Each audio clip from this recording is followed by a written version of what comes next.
You know what your problem is? You have no game.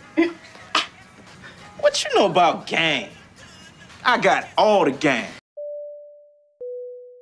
ナンパされてデートにその人と行ったことはありますか？ないです。ない。ない。ゼロ。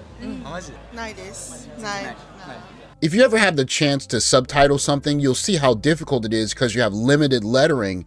But I translated Nampa as pickup guy. But what it really means is, did a guy that you didn't know come up to you and ask you out, and in turn you went on a date with him? And they all said the same 行ったこ thing. とはありますか？ないです。ない。ない。ゼロ。あ、マジで。ないです。ない。Ever since I was younger and I got introduced to quote-unquote game, not just from guys on the internet, but uncles, people in my life, you know, friends of mine or whatnot, is that the idea of me being who I was not good enough. And I had to turn into some suave kind of Stefan type of guy to be attractive. And that just never really sat well with me. And first of all, my experience shows that I could still be the somewhat geeky guy that I am and still do quite well. And the second part is, if you don't like who I am, kick rocks, because someone out there is going to like who I am. But that said, there are some very positive aspects to game as we've learned it that still hold value. Two of them being, one, not being afraid of rejection. That's just part of it. And the other part is knowing how to talk to people. If you've ever been to a country that is not just sociable, but also very safe at night, one thing that you'll notice is that people will congregate in certain areas like city parks at nighttime and socialize. And notoriously in Japan, on Halloween, people really crank it up a notch. 自分がシングルの時はあります。高校の時に同じくらいの年の人で友達になって This young lady said when she was single, it happened to her once. This young lady said that when she was about in high school, a guy asked her out and they became friends and they went out and dated a little while from there. But they're in a situation that's quite similar to the park as they're speaking. And what you can see is that even here, there aren't a lot of guys that just go up to young girls and make conversation. And so again, even if you're talking about game from their perspective or from our perspective, it still takes a lot of courage to go up to a young lady knowing that you might get shot down. But it's just a necessary evil that's part of game. Hey, yo, Pooh! You the man for an hour. I was asked out once and I went out with him. Just one time and that was it. I went with friends, so it was like a double date. 11だったら飲みに行った？ Did you go just the two of you? No, I didn't. If my friends are there, I can have a better time and have more fun. And he paid for it. Gee, look at me. We all remember in The Wire when Poot got his boost of confidence because he was the man for an hour. And although his boost of confidence was a bit artificial because he wasn't going to be the man for very long, it speaks to how differently you feel about yourself when you have accomplishment. And it reminds me of the kinds of different swag that I've seen here. Not overly tall guys, not overly successful guys, just regular guys that have their quote-unquote swag. It's a different kind of swag than what we've been told, where we have to work out and be buff and have the certain nice clothing and polished shoes and have the silver tongue and all of that stuff. They're just guys that have an air of confidence. And I say that to say this. There is something that you can do that you can boost your confidence with, and it can come in quite handy. Chris, tell our people the true love. Unfortunately, in the black community, and particularly among black men, there seems to be a strain of anti-intellectualism.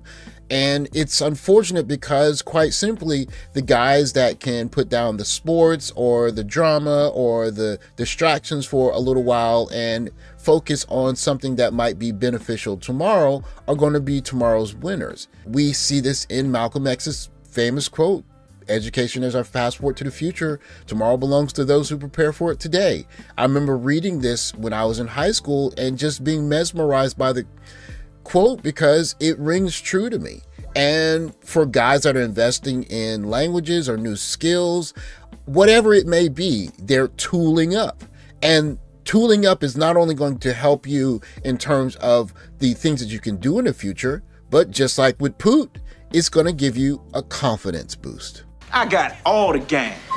Now your father, he got game. ないです。ない私一回だけあります。 I have it ご飯 once. 行こうって言われて、まあただ Someone 飯食え asked る me ならい to い go か out と思っ to て、 dinner, and I thought, well, は I い get 無 to 料 eat で for ご free, 飯食べれ so るならいいやと思 Yeah, っ I can て eat 夜 free, ご飯だけ so why 食べ not? に行ったことあります。 Someone from the US, please explain to me, why do you hate the Cheesecake Factory so much? I've seen so many TikToks of girls being like, I would never date a guy who took me to the Cheesecake Factory. In Denmark, you're lucky if a guy buys you a beer. When I was in the US by myself, I was like, oh, I'm not gonna go there, like it's got a really bad rep. I went in and I was like, damn, if a guy bought me this, I would be happy. Am I missing something? I'm sure that there are some that will say that the girls there are gold diggers the same way that young ladies here are. And to that, I would say that if you sit down and have maybe a stick of yakitori a piece times 5, and then maybe share an entree and a dessert or something like that, and maybe you might have like a drink, if not an alcoholic drink, altogether it might run you about $50-ish.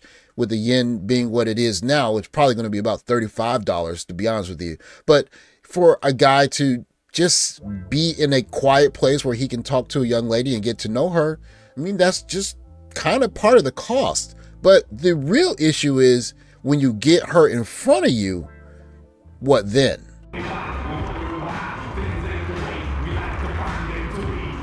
I'm sure you've seen images of young ladies wearing maid outfits in Japan. They're kind of ubiquitous because the maid cafes are kind of everywhere. I walk by 1 or 2 of them every Saturday after I finish my foreign language lesson. But my point is, this is a job that's somewhat akin to Hooters, but after many of these young ladies finish working, they change into regular clothes, go to the park with their friends, sit on a bench or whatever, drink alcoholic drinks or snacks, whatever, and gossip with their friends and kind of wait for life to happen. And it brings us full circle. The guy that is a bit sociable and maybe he's made a couple of local friends and they can go hang out in the park together and you can strike up a conversation, that puts you in the same place that you'd want to be in America. The only difference is that if you've done the things that give you confidence, you could walk up to her in that situation and chat her up just like you would if you were the big buff guy in America or the guy that had the game or whatever. It's really the same thing. It's just you put yourself in a different environment. And I would say that the difference would be, we've been traditionally told that you have to be this kind of alpha guy that is tall and muscular and knows exactly the right thing to say with the silver tongue. And in a way, there's truth to that. But we also have to remember that for many of us as black guys, we've been trying to have game in probably the NBA of places to have game. And if you go overseas and you're an accomplished guy and you're relatively in shape and you know how to speak a little bit, and you will take a young lady on a nice date, that's going to be enough for a lot of young ladies. All that really matters is, do you have enough interesting things to talk about to interest her? And I think that's where game comes back full circle. Are you confident? Do you have something you could talk about her with? And are you on your way to doing something that is noteworthy enough that you feel the confidence to be, I guess, even cocky in front of her? Because at the end of the day, you have that, I think you're going to win. Thanks for watching. Like, subscribe, comment below. I'll catch you in the next video. Take care, guys.